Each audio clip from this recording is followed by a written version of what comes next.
Tijuana, Mexico, which is a city I became very familiar with watching Veronica Mars. Or Dean would also like to go to Hollywood to try to bang Lindsay Lohan. And I don't know Lindsay Lohan, but I feel like if Dean tried, he could do that.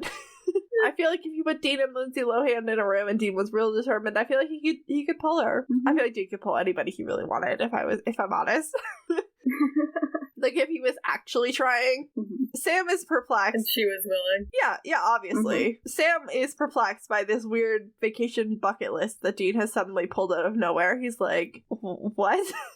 Sam says he wants to take some of what Dean's carrying, because Dean's clearly under some sort of emotional burden. But Dean's like, I promised Dad I wouldn't say anything. John told me something, like, right before he died about Sam, but I can't say anything. Just as Dean's about to drop the bomb, we fade to black, so we don't learn the secret in this episode. But stay tuned. Yeah. Come back next week. Come back next week to find out what that was, because we're gonna get way into it. First up, we have total death count. This week we saw 4 deaths, which seems very low considering the events of the episode, but we had Mr. Tanner, Beverly Tanner, Master Sergeant Mark, and Pam, the nurse. Mm-hmm. That brings the on-screen total to 168, and then the on- and off-screen total for this episode was the entire town of Rivergrove, Oregon in 2006.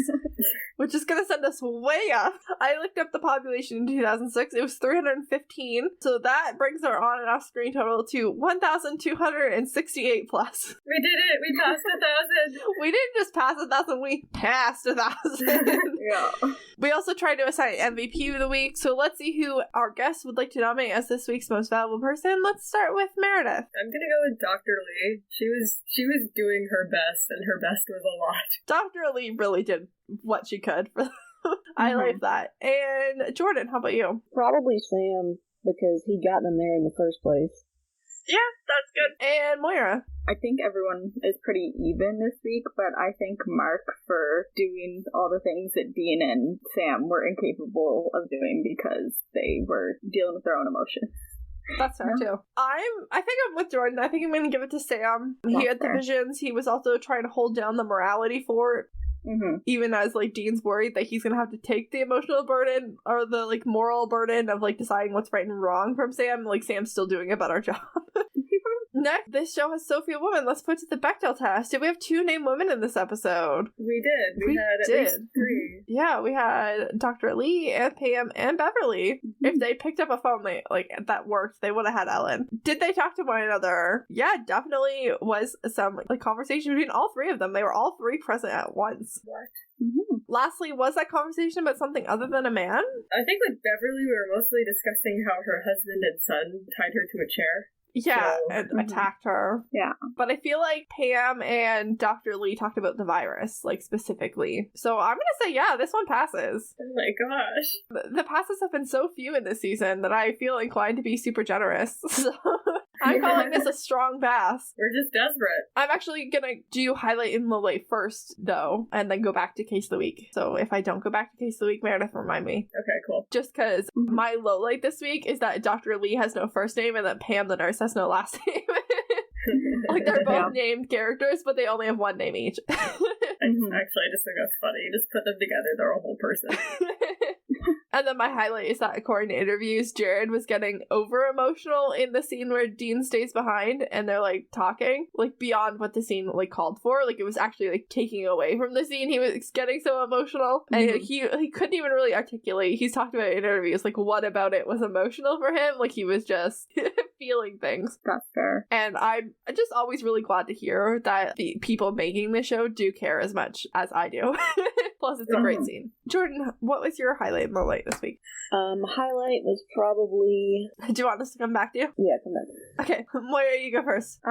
So my low light was probably Mark having to die at the end. Yeah. Even though, it did advance the plot a lot, and I understand it, but that was sad. And my highlight was, at the beginning of the thing, I came to a realization of a scene that I want to see in the show eventually, but I know probably probably will never happen, was that I want to see the boys go up to someone and ask them about someone they're looking for, and have a nosy neighbor call the person immediately after they leave and ask them, like, why is the FBI or U.S. Marshals looking for you, or something like that, because it just made me feel like small town things. I was like, I want to see that. Yeah, I was really happy to find out that Rivergrove is actually a small town. Mm-hmm. A lot of times you're like, this is a small town, and then you like look up if it's like an actual city, like you look it up and like several thousand people live there. They're like, this is a small town, everyone knows everybody, and literally only 300 people lived there in 2006. Exactly. Like, let's see if Jordan's thought of hers. I think the highlight is that this episode is a catalyst that lets Dean finally tell Sam the secret he's been holding on to. Yes. And the low light is Dean's suicidal mission. God, it's poor baby. So awful. Yeah, we're gonna talk about that when we get to the mental health check for sure, because it was bad. Mm-hmm. But yeah, those are both great. I agree with both of those. Maybe I'll be over my nervous breakdown. For low light, I'm gonna go with the same one as Moira. I didn't like that Mark had to die. Yeah, that's a bummer. Mark seemed There was chill. hot stuff. Highlight, I usually really don't like any like zombie premise for a show or anything. Mm-hmm. I don't really enjoy it that much, but I actually enjoyed this episode a lot, so that's a highlight. Without getting into too many spoilers, how do you feel about the later like Croatoan episodes? Like, I mean, they're there. They're there. This one's the original. It's really good. Yeah, and like they don't quite focus as much on like the Croatoan virus as this one does. Yeah. It feels more like it's there and it's serving the plot, but it's not the plot. Yeah. Yeah. Anyway, this week's case of the week was the Croatoan virus. I believe Meredith might have some additional information on the quote-unquote mystery of the Roanoke colony. Yeah, no. I'm looking at my notes and I'm just like, I did not care about anything yesterday. I still have bullet points. That's okay. I love that. Okay, at least one of us does. Okay, as said earlier, 120 settlers from England settled in Roanoke, attempting to colonize it. Didn't work out for them. Nope.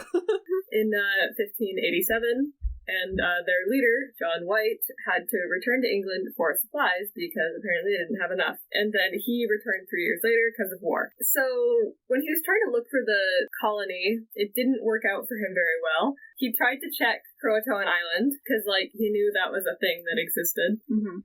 Apparently no one else does.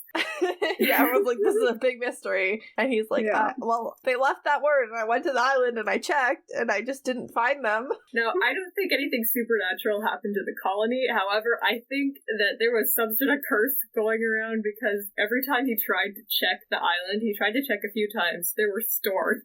He just like wasn't that good at travel. It wasn't even that far away. I think this man had a curse on him. He just wasn't meant to be there. Like, the universe is like, we delayed you for 3 years. You weren't supposed to come back. I don't know why you keep trying.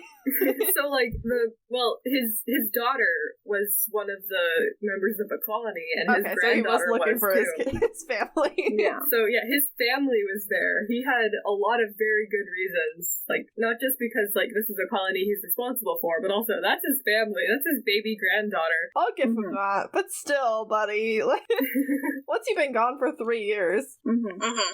Was it Virginia Dare? I believe so. Yeah, the Dare family. Mm-hmm. Anyway. Something stuck from US history. There we go. It was a Virginia Dare. It's just a name that just sounds really good. Really good. Yeah. Anyway, most cases like this, I'll at least entertain a supernatural explanation, but not with this one. It just seems pretty obvious that they just went to a different place. Yeah. Yeah. Like, literally, there's a lot of, like, people in, like, nearby tribes that are, like, blood hair, blue eyes, and they speak English as well as whatever the indigenous people speak. Like, they're just like, yeah, because an English tribe. We're like, please, can we move in? So, 1888, 54 Croatoan Native Americans claimed to be descendants of the Lost Colony, and they petitioned Congress for aid. I don't know how that turned out, but, like, the fact that they are claiming to be Croatoan descendants, like Lost Colony descendants, probably means something. 2015, archaeologists discovered some European artifacts on Croatoan, which is now named Hatteras Island. They found broken bowls from, like, England, Europe, a writing slate, aglets, like what you put on, like, shoelaces, colonizer shit. Yeah, that stuff. European stuff. And the hilt of a sword from 16th century England, which should say a lot. Ooh. There are a couple holes here because the artifacts were among other artifacts from the 17th century, which is a bit late, but I still think there is some weight to this theory with these artifacts. There's another theory that the colony moved further inland. BuzzFeed Unsolved made a pretty good case for this. They had like a map and stuff, and I apparently didn't see fit to take notes on it last night because I don't know what was wrong with me. But That's okay. You were just into the BuzzFeed Unsolved episode. they're on YouTube, they're on Prime. Yeah. Apparently, zombie plague is an actual theory that someone has posited, and that is hilarious. A zombie research society, which is awesome, and of course there is. And they think that the colonizers turned into zombies and ate each other. So yeah, there's that. Well, But, we can count John Winchester amongst their numbers. I refuse to entertain this theory. I agree. I think that they just moved somewhere else. There was another theory that they were killed by the local Native Americans, which usually I would support, but apparently John White didn't find any signs of struggle or massacre or mass graves or anything like that. He just took 3 years too long to come back with their stuff. And Yeah. they were like, Yeah. we're just gonna go ask someone if we can borrow some of their stuff, and they moved in. He's like, sorry, there was a war, because England needs to fight with everyone, because imperial stuff. Yeah. Yep. But yeah, I love all of them. Yeah. Also, I've seen the Lost Colony figure into like 2 TV shows now, and neither of them acknowledge that Croatoan was the name of a group of people. Yeah. Get it together. Goodness. Like, it's like literally just like the local people. Like, they were leaving a message. They were telling John White where they fucking went. I heard somewhere that the whole tree thing was actually like a pre-established arrangement. Like, if you need to go somewhere else, just, leave a thing in the tree. That would make so much sense, right? Like, I need to do more research, but, like, it would make a lot of sense. that's what I would do if I was like, okay, you're gonna come back, and then that guy doesn't come back, and then you have to go somewhere else. It's like, okay, well, he's gonna come back here where he saw us last, so let's tell him where we went. That's like the logical explanation for any of that. If you don't have any supplies, and there's a whole colony of you, and your leader is leaving to get more supplies, it would make a lot of sense to come up with an arrangement like that. Like, if I don't come back soon enough because of, like, war and ocean crap. Yeah, ocean travel was dangerous back in 1587. If I 2 die... years was not a long time for people to be gone. Yeah. At that point. But if I take too long to come back, just leave me a message. Yeah. How horrified do you think, though, like, people of, like, the 1500s would be to find out that, like, we can go to Europe in, like, a day? Witchcraft. And, like, hardly anyone ever dies doing it. It would take them a second to look at my unbound hair and my pants first, but... But, like, do you think they'd be mad that, like, we can just do that? I would be mad definitely. if I'd be like, oh, like, it's a several-week journey, it's super dangerous, and, like, you could definitely die. And then, like, we're just doing it for fun, like, left and right. A lot of people are like, oh, we're going from one continent to the other, probably never gonna see my family again. And we're like, I'll be back next week.